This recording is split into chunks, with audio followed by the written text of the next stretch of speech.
রাইতে দিনে 24 ঘন্টা এর ভিতরে 5 থেকে 6 ঘন্টায় বইনের লগে কথা কই।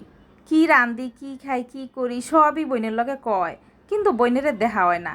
আজকে 1 মাস ধরে বইনে আইব আইব কইরা কত কি বইনের লগে আয়োজন করতে আসি। বইনে আইলে কি রান্ধুম, কি খাওয়ামু হেই রেডি করি। বইনেও কম না, বইনেও আমার বাসাত আইলে কি আনবো বইনে প্রত্যেকদিন দেখায়। এই যে বড় বড় পুঁইশাক পাতারি দেখতাছেন না, এটি আমার বইনের বেলকুনিতে হইছে। আমার বইনে প্রতিদিন যে তরি তরকারি খায় এটির চুলকাডি খোসাডি এটি সব একটা বালতির ভিতরে ফসায় মাসাল্লাহ দেখেন কেমন সুন্দর পুঁইশাক হইছে। পুঁইশাকের আগাডি কেমন মোটা মোটা, ফাতাডি কেমন বড় বড়।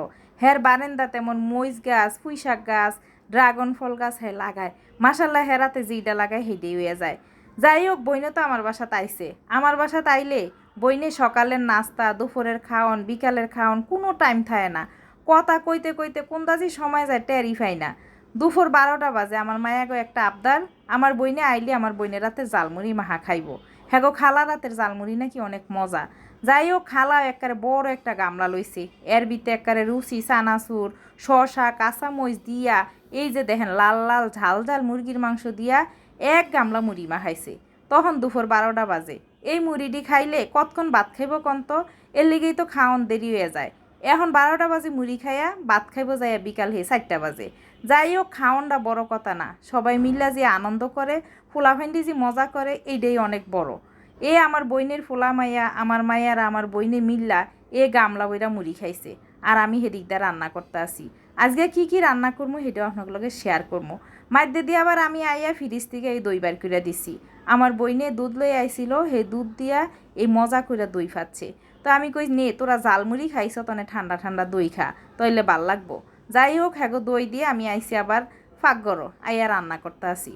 যে কি রান্ধুম, এই যে বইনের যে পুঁইশাক আনছে পুঁইশাক দিয়ে কুটটা লইছি, পুঁইশাক দিয়ে ইসা মাছ দা রান্ধুম। আর এই যে এদিন গরুর মাংস ভিজাইছি এটি দিয়া কাবাব বানামো, সেই রেসিপিটাও আপনাদের সাথে শেয়ার করবো। যাই হোক, এই ইসা মাছটি আগে কষাই লই। আমার বইনে আনার সময় ইসা মাছটি একটু হালকা হলুদ দিয়া তেল দিয়া বাইজা লই আইছে। যাই হোক, এটি দিয়া এখন পুঁইশাক দিয়ে রান্না করমু। আরও কি কি রান্ধুম সেটাও আপনাগুলোকে দেখামু।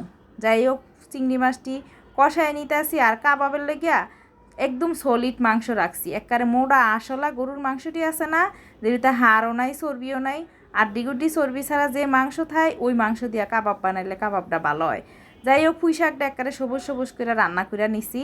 এই পুঁইশাকটা আমার ঘরে সবাই অনেক বেশি পছন্দ করে। যাই হোক, রান্দাবাড়ি শেষ করে অনেক লইছি কাবাবের রেডি করার লেগিয়া। এই যে মাংসটি একটু ছোটো ছোটো করে কাটটা লইতে আসি। আর এই কাবাবও দেওয়ানোর লেগিয়া আমি বুটের ডাইল আছে না, যেটা ছোলার ডাইল, এই ছোলার ডাইলটা রাইতে ভিজায় রাখছিলাম।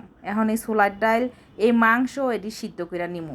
এন পানির ভিতরে আমি শাহি জিরা, দারচিনি, এলাচ, তেজপাতা, আদা বাটা, রসুন বাটা সব দিয়ে ডালটা সিদ্ধ করে নিমু। আগামী ভিডিওতে দেখামু এই কাবাব কীভাবে বানাই। আজকে সিদ্ধ পর্যন্তই রইল। যদি ভিডিওটা ভালো লাগে অবশ্যই ভিডিওটা শেয়ার করবেন, আর আমার কথাগুলো কেমন হইলো জানাইবেন। চাঁদপুরের বাসা।